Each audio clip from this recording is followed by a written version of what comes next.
This is an American Impressionist work. A lot of what you'll see today are landscapes, and most of the American Impressionists were from what's called the Hudson River Valley School or Hudson River Valley Painters. It wasn't an actual school per se, it was just a school of thought or, type of painting. And so, this is a work by David Johnson. And I kind of like, I think this is beautiful, but I kind of like that they just put this one out because this coming Sunday, we'll be talking about how to use complementary colors together in a painting to enhance your paintings. So can anybody point to me what is it that is the complementary colors that are being used in this painting? The reds and the greens. The reds and the greens, exactly. And so, you're getting those contrasting elements that we talk about, the reds and greens in close proximity to one another will create interest in a painting. And so, of course, we've got the lights and the darks, and then we also have, you can see up towards the top in particular, how neutralized those greens are. So you have the neutral contrasting with the high chroma. So he doesn't have to push this to an unnatural amount of chroma in those flowers because he has neutralized down everything in the background so much that it causes them to pop because it's high chroma compared to what? Compared to that very neutral that he has there. So he was a contemporary with Frederick Church, and so it would have been referred to as, the middle or later American Impressionists. Okay, we're going to go that way. And we're going to stop back by and see these same Sargents.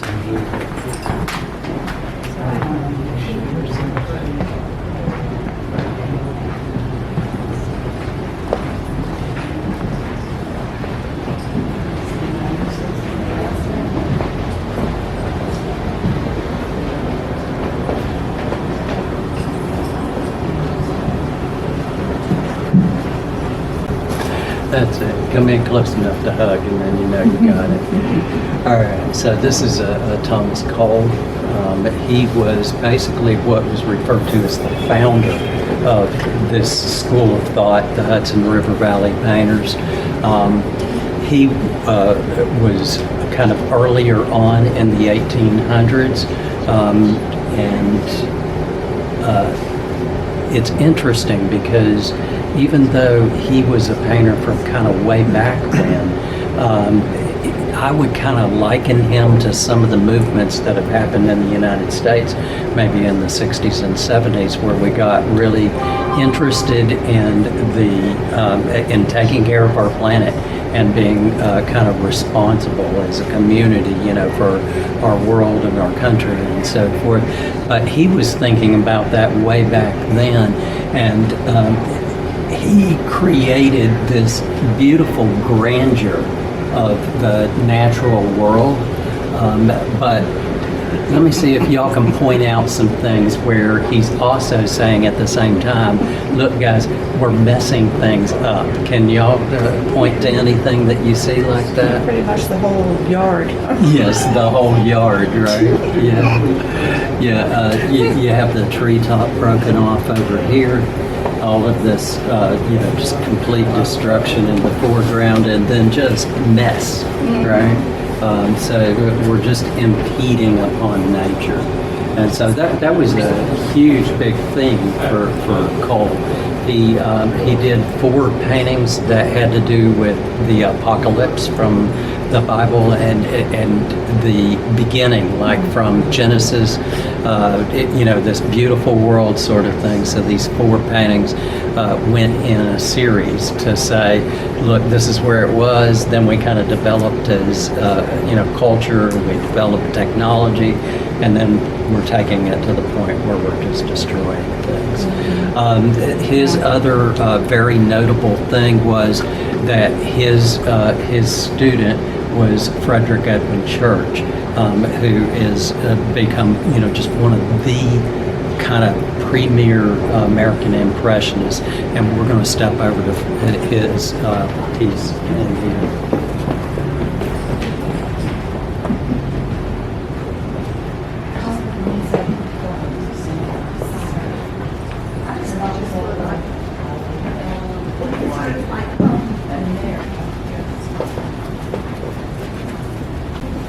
This is my favorite painter right here, Frederick Church. He was a great landscape painter. His parents, his father was a silversmith, so he was born with a silver spoon in his mouth, so to speak, right? And so, whereas other painters had to be bivocational and so forth, he was able to really focus his energies on painting. And it's wonderful because he has created so many just absolute masterful works. This is called Ecuador of the Andes, and so he was a plein air painter, but mainly he did sketches in plein air, color studies in plein air, and then he would come back to his studio and create, these fabulous works in his studio. One of the paintings that was put away that I was mentioning before is the Albert Bierstadt painting, the Sierra Nevada. And Bierstadt was one of the first painters that actually took 3D photographs of the scenes that he was painting, was able to come back to his studio. There was a device, and y'all have probably seen these. It looks like kind of like a viewfinder thing, almost like one of those Oculus, one of those VRs. And what they would do is there was a camera with lenses that were just a little bit at a different angle from one another, and so they would take a picture like that, and then when you put this viewfinder on, you would actually see it in 3D. So there were painters at this time that had the first photo references to be able to reference back what they're seeing in plein air. But Church was not known for doing that. But Church went all around the world, not just the Hudson River Valley area. He was inspired by Indiana Jones. So, no, Indiana Jones didn't exist back then, but there was a guy, his name was Alexander von Humboldt, and he was Indiana Jones. He would do like archaeological stuff all around the world, and just an adventurer, like went down the Amazon and, over into the Middle East and just all over the place. And at that time, we didn't even have movies or, not much photography even. And so there was a lot more emphasis on paintings, a lot more emphasis on books. And so Humboldt wrote a book about his adventures. Frederick Church read that book and said, cool, I gotta go there. And so he went everywhere that Humboldt went and did paintings where he went to. So he went down the Amazon. So even though this guy was born with a silver spoon in his mouth, he wasn't a wimp, He got out there and just really did some amazing things. This painting right here really exemplifies a technique that was used by American Impressionists a lot, which is called luminescence. And so you actually get the feel of the light that's coming out of the sun and how it's diffused and all of that humidity that you might expect in Ecuador, right? And so you get the Andes Mountains marching back into the distance, and as we have talked about in paint class, how you're losing color as you go back. So in the foreground here, we're seeing the greens, and then as the yellows begin to dissolve and the reds, you get back here into grays and blues in the farthest background. I really appreciate Church's use of light because we've got this diffused light, and so we shouldn't have real super sharp, high contrasting elements of the snow on the snow-peaked mountains. You can see just little hints of it on these snow peaks over here. And so his work was never too far, too extreme. It was always something where it just captured the perfect values. Another thing I would like to ask y'all to do before we move on to the next painting is take your hands like this. As soon as I move, y'all come up and make yourself kind of like a little scroll. They used to have tubes here that you could use. I don't know why they did away with them. Maybe somebody got too close. But you'll notice all kinds of details in the painting. So there's a church or a building down here, a shrine over here. There's animals grazing in here. You have waterfalls and a pool that are off in the distance. And if you will go along with your hands like so, you'll be able to focus in on those things so much better. So I'm going to stand off to the side and let y'all have a minute to be able to appreciate this thing. Church, after he went to South America and did all of these paintings, he had a show, and he positioned these paintings around the room with curtains around the paintings, so that it was like you were looking out a window at stuff, and it was one of the first kind of where it was set up as kind of experiential art, so it was like you're there in the, down in South America.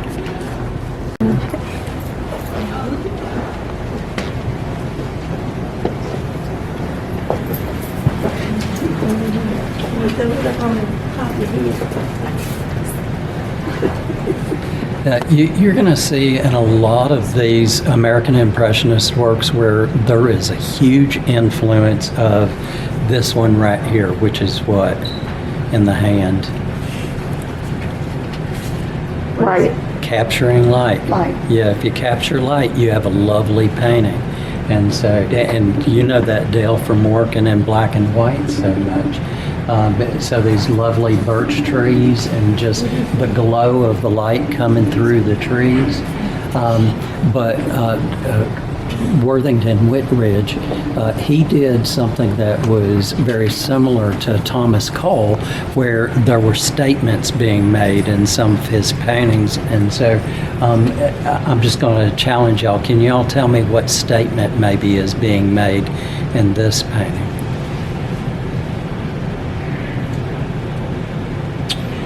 What are different elements that you see in this painting? Is there different subject matter? Okay, I'll point it out to you then. So we've got all of these trees, but then down below where the grandeur is not so much, you have this canoe, and if you get in a little closer, you'll find that it is a birch bark canoe. But you can tell just by looking at it that it's kind of fallen apart and half sunken into the pool.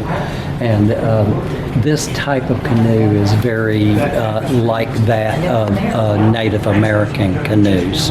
And so this was a statement about kind of what was happening with the Native Americans in the United States as Europeans were kind of taken over and the Native Americans were being actually pushed out. And so we have this abandoned canoe that is rotted away, Birch bark canoe with birch trees in the background. With birch trees in the background, yeah.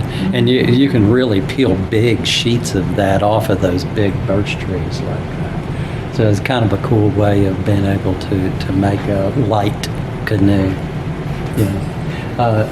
Also, Worthington Whitridge, he was the man who painted, you all seen this painting before, Washington crossing the Delaware. Okay, so as I'm talking about these paintings, and this is just our little local museum, I want you to understand just the level of painters that are in here, and it's just incredible. The Reynolds really put a lot of money out and had a good eye for art and what was happening in the art movement at the time that they were in their heyday.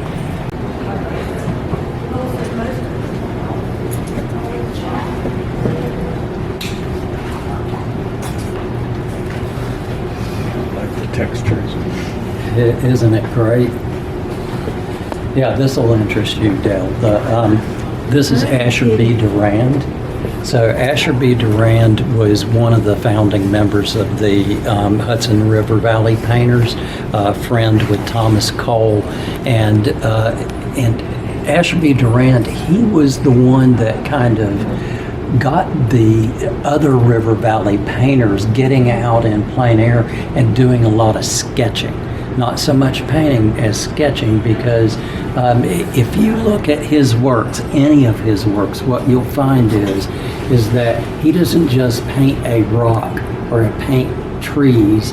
He has, each one has character. Each one is an individual. And so when you look at these rocks, and if you go in the Hudson River Valley area, which is not dissimilar to the Appalachians here also, you'll find that this kind of rock, these broken boulders, the way they stack on top of one another, the mosses and lichens that form on them, the way they break and the gaps and so forth, very, very similar to what's here and what is up in the Hudson River Valley. But you've got to, if you recognize that locally, you can see the absolute detail that he has placed in this in the drawing. And so we're talking about with the hand, light being the most important thing that you can capture. What comes second? Drawing. So he really kind of impressed upon the other Hudson River Valley painters to kind of up their game on being very accurate with their drawing skills. An awful lot of Asher B. Durand's work is the kind of compositions that you wouldn't ordinarily think of as an interesting composition. You know, when you look at the Ecuador of the Andes, this all this grandeur, right? You know, and it goes back into the distance and so forth. He quite often would just focus on some rocks or focus on some kind of gnarled, broken off tree or something like that. So, but because he had such an attention to the drawing, and his drawing skills were so good, and his color mixing skills were so natural, you will not see any greens or reds or things that are too extreme. Everything, as we've talked about a lot when we talk about plein air, most of your greens in nature are almost gray. And so not pushing things too far, capturing the subtle differences of the grays in the rocks.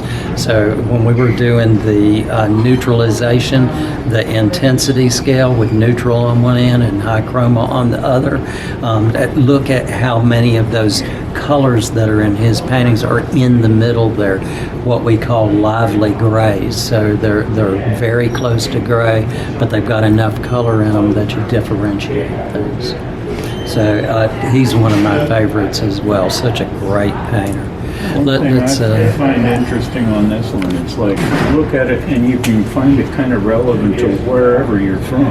Oh, yeah. It reminds me of the rock formations up on the Hanging Rock. Oh, absolutely. Yeah. Mm-hmm. Yeah, anything that you would see in the Appalachians or the Blue Ridge, you're going to find that they're very similar to the same kind of geologic formations. Yeah, definitely. Look at the Aztec image in the top rock. Oh, yeah, I see that. Almost a face, like almost. Yeah. Just jumped out at me. Yeah, I like That's that very too. cool.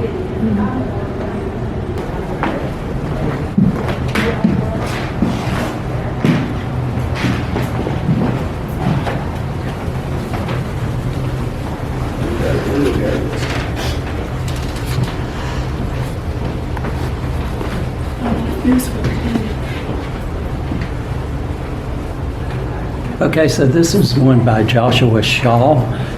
It's called Witch Duck Creek Nocturne Scene. We haven't talked about nocturnes before, I don't think, but many plein air painters will go out at nighttime when there's enough lighting, like a street light or a full moon, and capture the differences of light, whenever it's subdued light like that. So this is just a beautiful work because of that. You'll notice again how neutralized all of the colors are in order to be able to capture that, because when we have plenty of light, we see more color. The more subdued the light, the less that color is going to be evident. I would really like to have seen what he could have achieved had he had the same kind of financial status as Frederick Church. But Joshua Shaw worked as a plumber, and so he was bivocational. And then he also, later on, he had that creative spark that so many artists had. So he was an inventor, and he created a lot of munitions. So came up with various different things for being able to make firearms more efficient at the time. So he was born in 1776. So that kind of gives you an idea of where he kind of fits in to the scheme of things. So he would have been contemporary with Cole, but some of the latter painters, he probably would not have met them. So let's move over to this painting right over here. We're going to still look at some landscapes, but we're here now, and this is a nice work. It's not an incredible work like Sargent's work, but this is just so creepy and cool that I had to share it with you. So this lady right here, he was commissioned to do a portrait of her and her baby, and he started the painting, and as he got about halfway into the painting, the baby died. And so he ended up painting the baby out and kind of redoing that portrait about her. So yeah, you can still see the baby in the painting. So it's just a little bit like, but I think it makes for a really interesting work because of that, and if you're here, particularly on Halloween night, but any night, the painting does protrude in that area a little bit. Yeah, no, I'm just kidding. Reminds me of the portrait of Dorian Gray. You know that how the portrait would change. Oh, as yeah. He was so evil. He was so evil, they would call him Evil. Okay, let's go upstairs.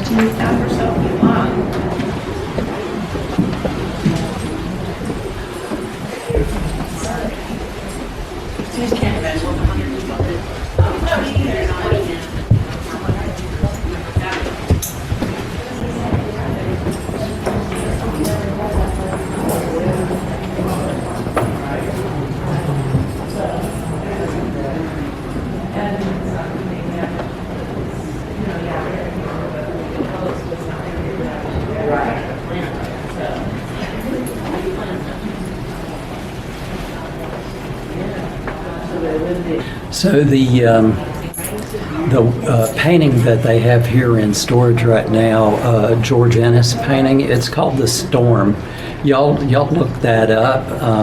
When you get home, it's an excellent painting. So moody and kind of scary feeling, like you can just feel the storm, the wind blowing through. This one is called Spirit of the Storm. I thought that was kind of interesting, because Elliot Dangerfield and George Ennis were actually friends, and so they were contemporaries. They would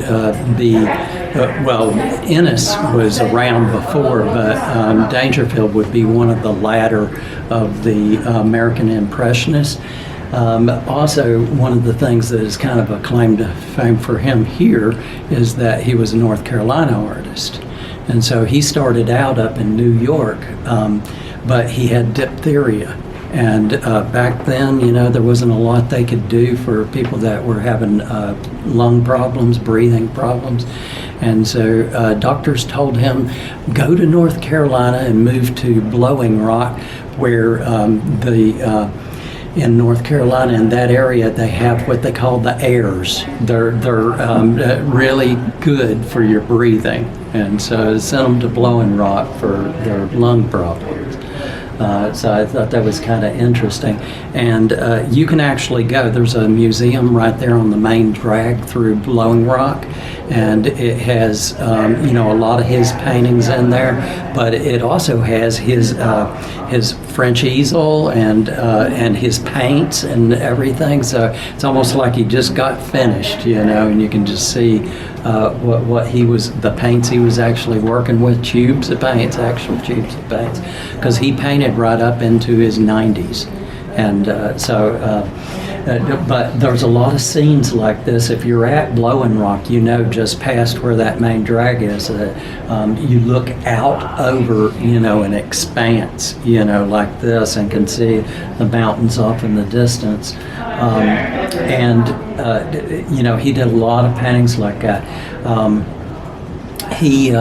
He started one of the first kind of schools of painting for women. And so there was a group of women called the Painting Ladies that would paint in Blowing Rock.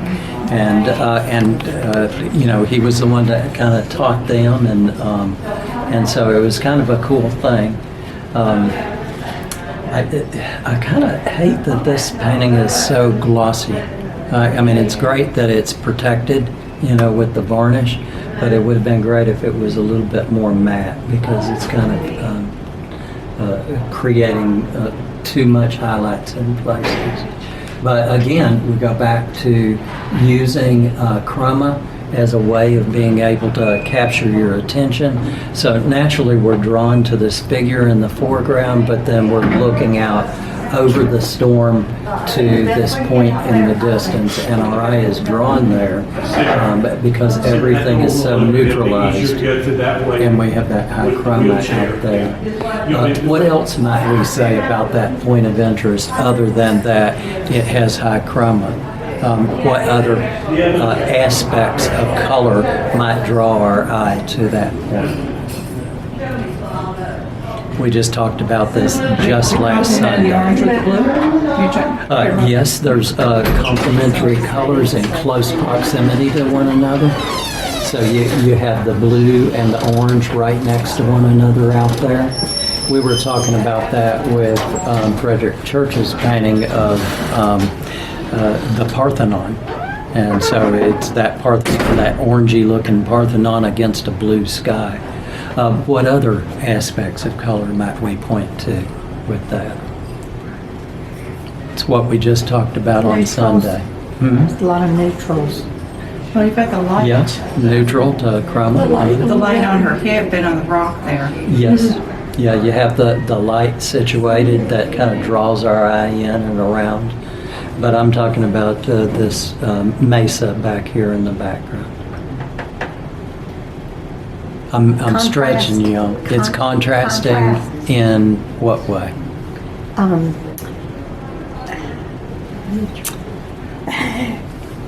Warm and cool colors. Warm and cool colors. Yeah. See, Neff's paying attention. She's not painting, but she's paying attention. So there's all those different contrasting elements that we look for to create a more powerful painting. There's also some sharper lines in the mesa than Absolutely. there are in a lot of the rest of the painting. Yeah, you're absolutely right. So that's another thing that we use to create point of interest is hard edges as opposed to soft edges. So we got, you know, all of these clouds and everything out and around. Again, we have that feel of luminescence that we see in so many of the American Impressionist works. So it's a pretty cool painting. Yeah. All right, let's look at some portraiture now. So after we finish this coming week, we're going to be doing complementary colors. And then the following week, we'll be going into portraiture. I think it's it really is not. I think I used to go to a bar that was located right there in Blowing Rock. I don't know how I missed it.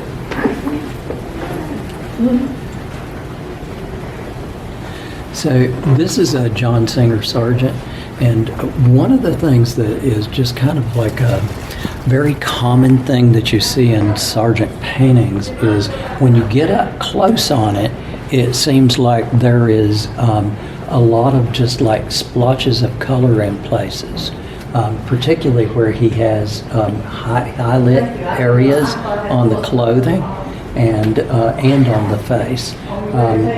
But when you get farther back from it, all of a sudden it just kind of comes into focus and takes on a life and realism. It's unfortunate that it's located where it is because you can't just get directly back from it here, not unless you know how to levitate, and I don't know how to do that. So, but also pay attention to the life in the eyes. Sargent's works are so commonly just where you actually feel like that person has a soul in there, and not just a photograph or a painting of somebody. We look at John Singer Sargent's work now and we say, these are wondrous works of art.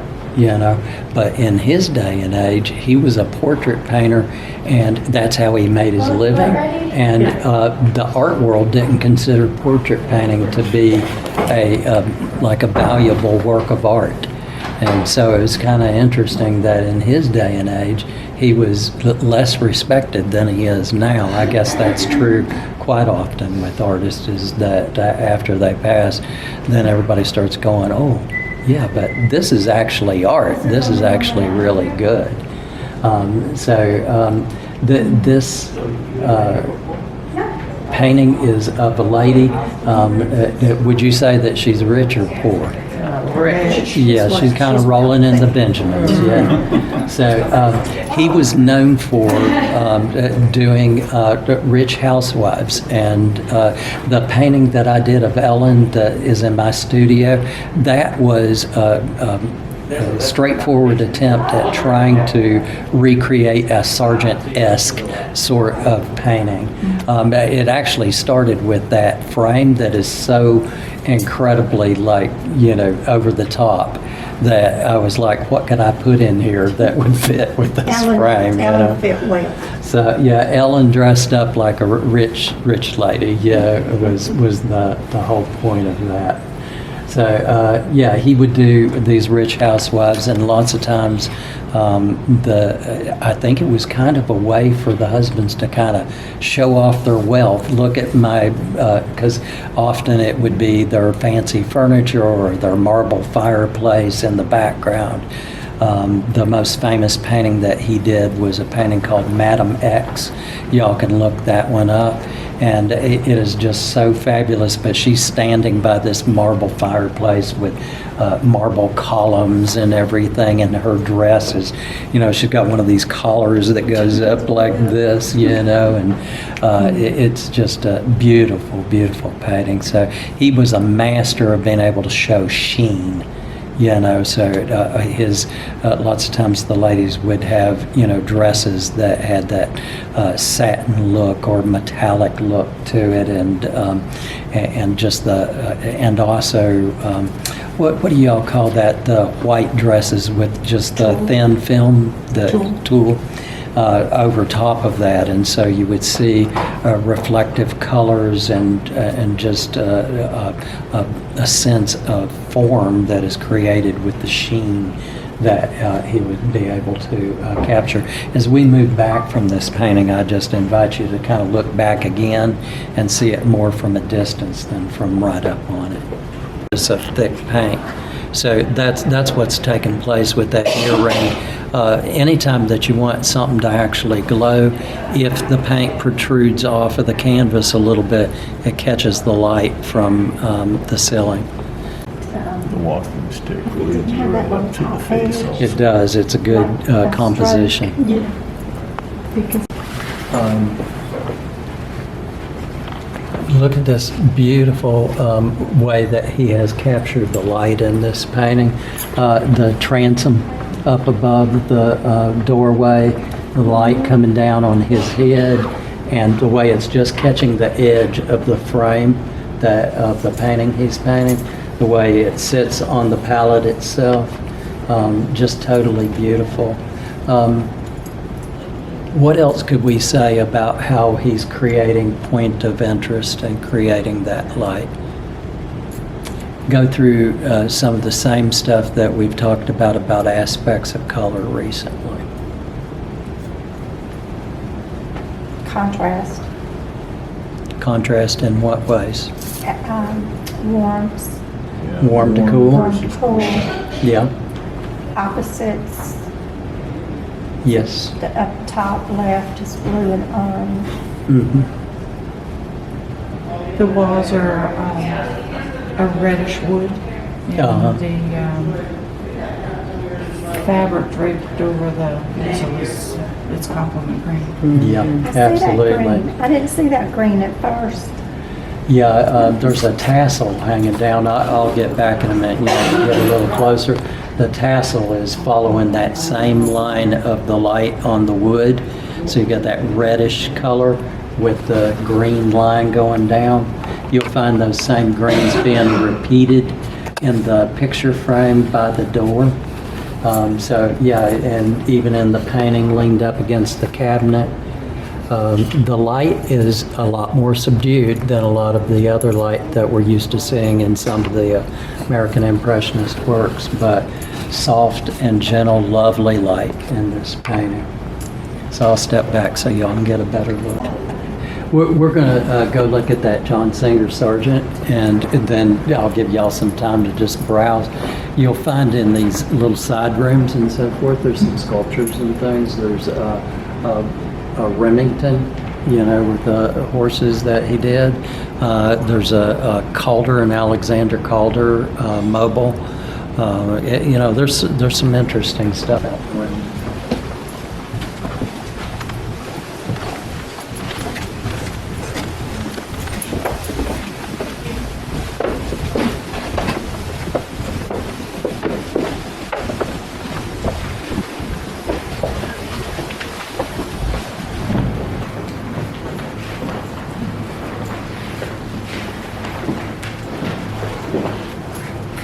Can y'all see the eyes? To speak to come out at it. Mm. Yeah, it's not so heavy. So again, Sargent was just really known for being able to capture that life in the eyes. Again, you'll notice that the background is very dark so that the face stands out very prominently. You'll also notice subtle thick to thin paint being used. Look at her hands when you get a chance to get in closer. This technique is called broken color, where you use two colors on the brush at the same time. This quite often is when they're using color complements, or if it's a warm thing that you're trying to create, you may use two different warm colors mixed together that mixes on the canvas instead of mixing it thoroughly on the palette. And again, look at the little highlight on her ring, the highlights on her eyes, the subtle highlight on her nose, how these really stand out. And so the way that he was able to achieve that, tone everything else down more so that that one little element is as crisp as it can possibly be. If it's competing with other tints and tones that are in similar ranges, you'll never get it to where it looks so crisp and brilliant. Everything else in the painting has to be completely toned down to create that sense. it would be an interesting thing to come back here with value swatches and just kind of compare each thing in the painting. Things that you think are bright and light in value, how they're actually more middle tones, and that allows for those sparks to really seem like they're bright. Another thing that portrait painters will go into this as we start studying portraiture. Quite often when people are first painting portraits, the whites of the eyes, they will like, okay, what color is that? It's the whites of the eyes, right? So just polish some titanium on there, you know, and if you compare that to the actual highlights, you'll notice that the whites of the eyes are maybe 3 values down from those highlights. So you have to be very careful about just how light are you making things light in order to be able to have that contrasting element go far enough, be pushed far enough to be able to get those sparks. And those sparks really make a big difference. We'll look at some Sargent work when we go into doing portraiture and see just how fabulous some of his paintings are. These two that are here are nice paintings, but his really masterful works, you know, we'll have a look at some of those. So, okay, so y'all come in, look a little closer. And we'll take maybe 10, 15 minutes. It's not enough time to go through the museum, but if we could, then we'll kind of start thinking about going to lunch. Anybody that wants to do that, I invite you to come back here. Some of y'all found out kind of late, but yes, you can go to any Forsyth County library and check out a pass, so you can get in free.